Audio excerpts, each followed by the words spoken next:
हम जब मॉर्निंग में उठते हैं तब इसी तरह हम बॉडी को स्ट्रेच करते हैं। आज हम इसी तरह का एक आसन सीखेंगे। हेलो फ्रेंड्स, मेरा नाम विक्रांत है। मैं एक सर्टिफाइड योगा इंस्ट्रक्टर हूं और आज मैं आपके लिए एक सिंपल और बहुत ही इफेक्टिव आसन लेके आया हूं जिसका नाम है शरीर संचालन।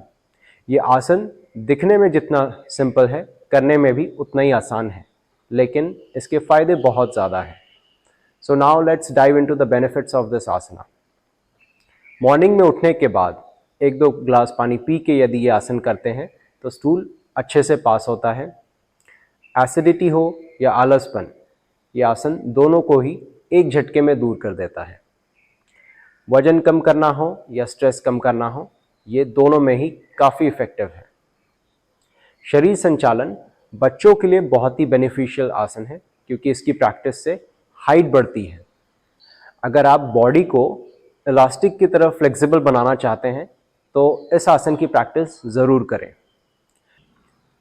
जिनकी एज 40 ईयर्स से ज़्यादा है उनके लिए आसन हाईली रिकमेंडेड है। इसका रीज़न ये है कि एज वी एज हमारे मस्तिष्क तक ठीक तरह से ब्लड नहीं पहुंच पाता है। इसी वजह से मस्तिष्क की नसें सिकुड़ने लगती हैं और यही रीज़न है कि ओल्ड एज में याददाश्त का कमज़ोर होना या चिड़चिड़ेपन के शिकार होना कॉमन पाया जाता है।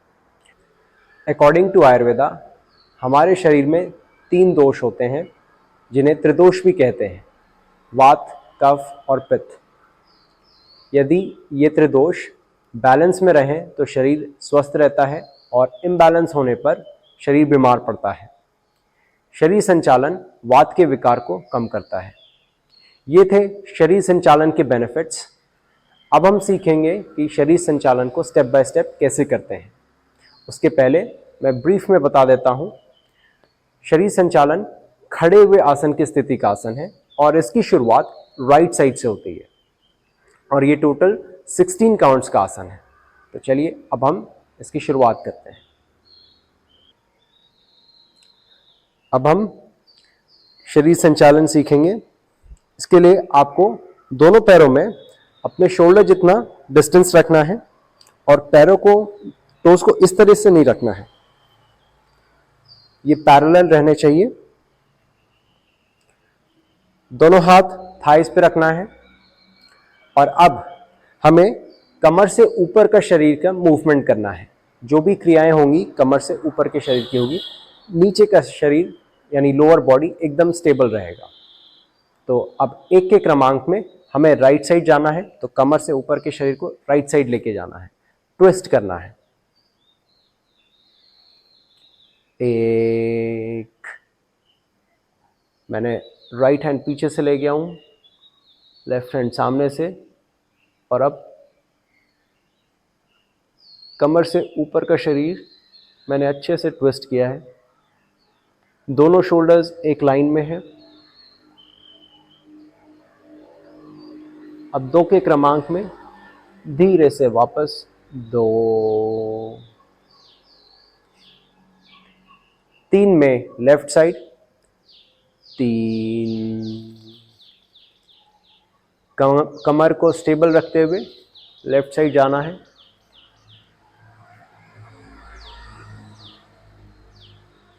और अच्छे से ट्विस्ट कर लेना है। राइट हैंड सामने से गया है, लेफ्ट हैंड पीछे से, दोनों शोल्डर्स एक लाइन में हैं। और अब 4 में धीरे से वापस 4।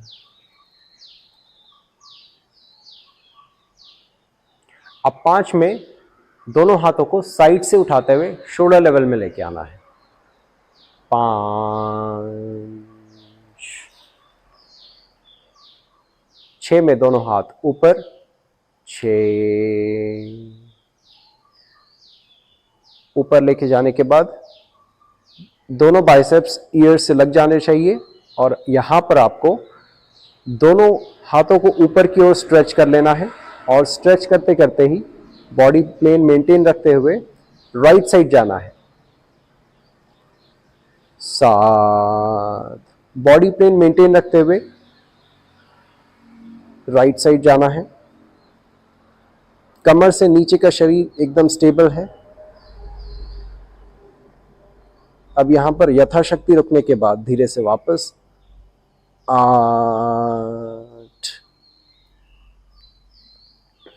अब फिर से दोनों हाथों को ऊपर स्ट्रेच कर लेना है और अब लेफ्ट साइड जाना है। 9। बॉडी प्लेन मेंटेन रखते हुए लेफ्ट साइड, जितना पॉसिबल हो उतना ही जाएं, जोर जबरदस्ती नहीं करनी है। फिर यहां से वापस 10।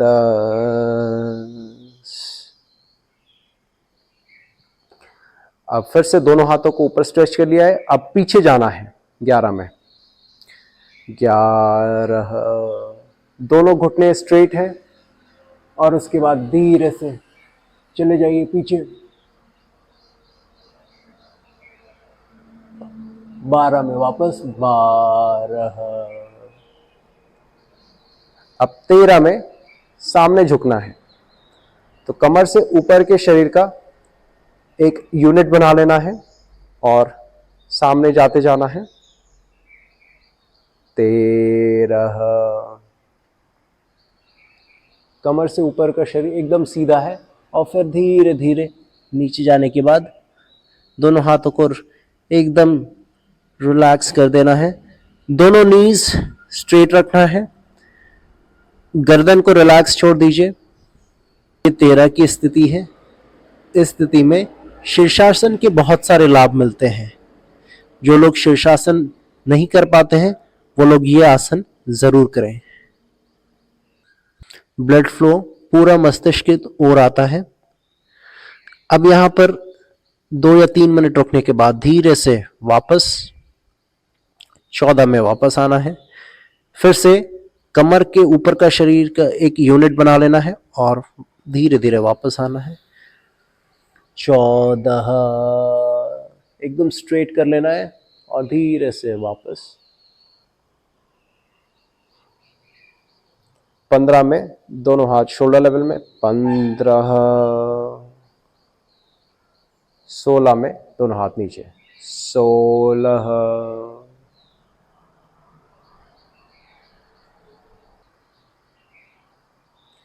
अभी हमने सीखा कि शरीर संचालन को कैसे करते हैं, बट अब हम जानेंगे कि शरीर संचालन करते वक्त क्या क्या गलतियां होती हैं और उन गलतियों को अवॉइड करना है। तो चलिए मैं फिर से आपको डेमो देके बताता हूं। अब मैं राइट साइड जा रहा हूं, राइट साइड से शुरुआत कर रहा हूं। अब यहां पर लोगों की कमर ऐसे चली जाती है, ये आपको नहीं करना है। आपको कमर को एकदम स्टेबल रखना है और सिर्फ कमर से ऊपर का शरीर यानी अपर बॉडी को ही ट्विस्ट करना है। ये 1 का क्रमांक है। 2 में वापस 2।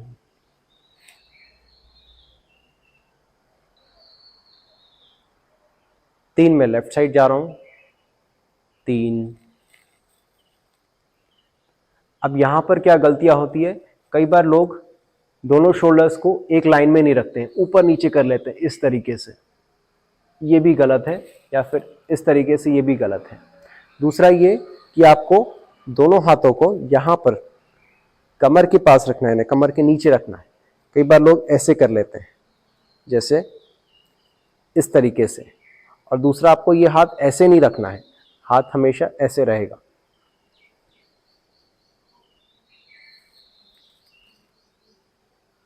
चार में वापस 4। 5 और 6 में दोनों हाथों को ऊपर लेके जाना है। 5,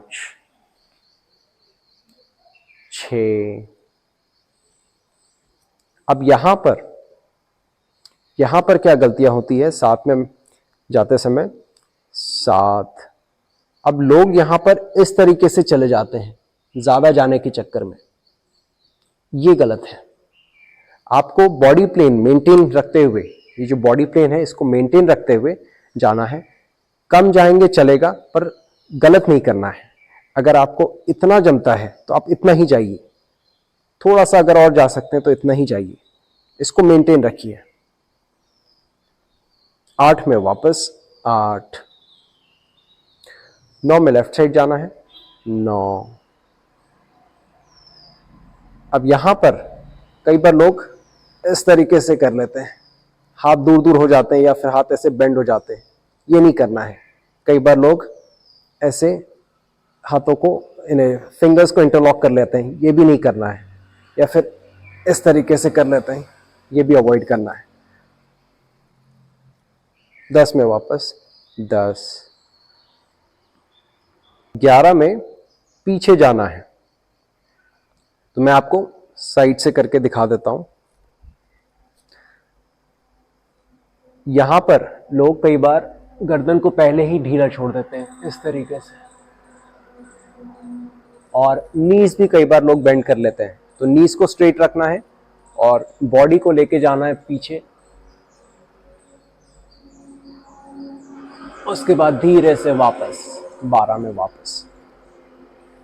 अब 13 के क्रमांक में सामने झुकना है। तो इसमें हम देखेंगे कि क्या क्या गलतियां होती है। अब यहां पर हमें कमर से झुकना है, इस तरीके से झुकना है। पर लोग क्या करते हैं, इस तरीके से जाते हैं। ये नहीं करना है। और वापस आते समय भी आपको पहले दंड कान से लगा लेना है और उसके बाद बॉडी का एक यूनिट बनाते हुए आना है। इस तरीके से नहीं आना है। आपको ये चीजों का ध्यान रखना है। और घुटने स्ट्रेट रखने हैं, घुटनों को बेंड नहीं करना है। 14 में वापस, 14,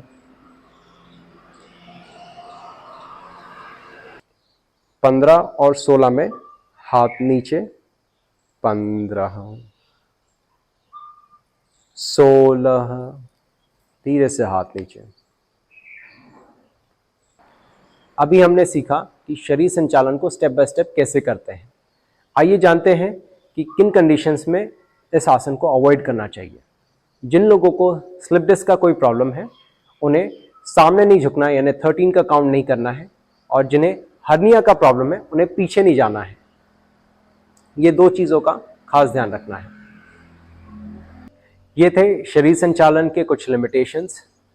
आशा है आपको ये वीडियो पसंद आया होगा। इस वीडियो को लाइक करें, शेयर करें और चैनल को भी सब्सक्राइब ज़रूर करें। मैं फिर मिलूँगा एक नए वीडियो में एक नए आसन के साथ। तब तक के लिए आप हमारे साथ बने रहें। Thank you so much for watching.